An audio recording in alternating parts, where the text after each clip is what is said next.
Hello, this is Patricia Brooks, and this is Courage Concept number 46.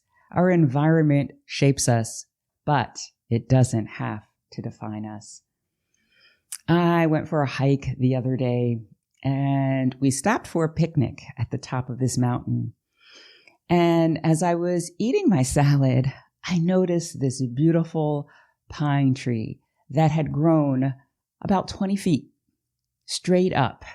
And then at the very top, that last foot of growth had changed direction and grew at a 90-degree angle. Now, this tree had been protected by a mountain that was nearby.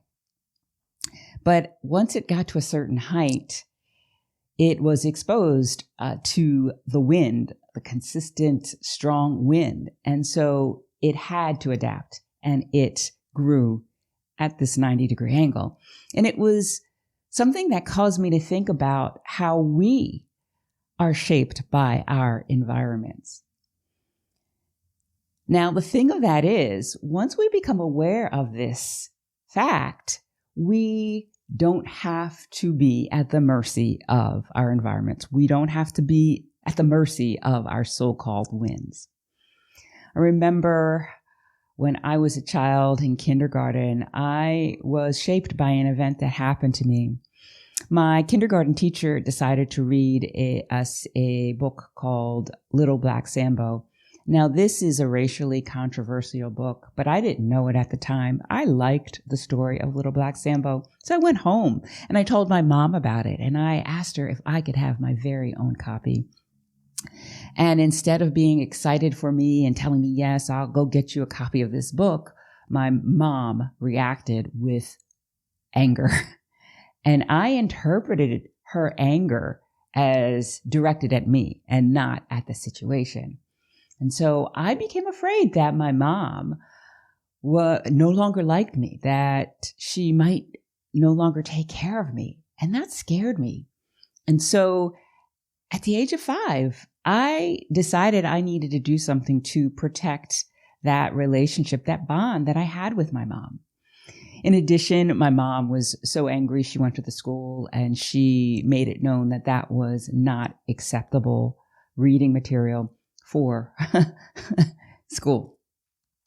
And that also caused me to worry that not only would my mom no longer like me, but then my teachers and classmates might not like me either.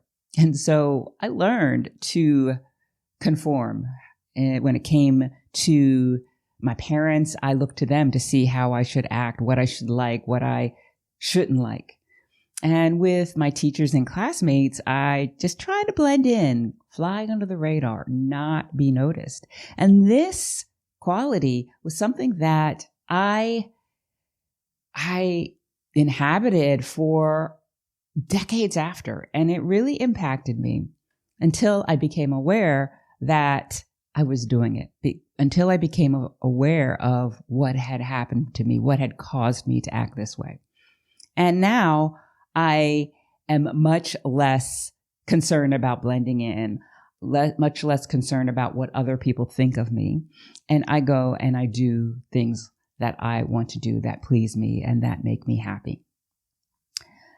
This concept, our environments shape us, but they don't have to define us, goes to the catalyst for cultivating courage that is shifting your perspective, because our environments shape us. And until we recognize that, and until we see how events in our lives have caused us to act in ways that might not serve us, we can do nothing to change them.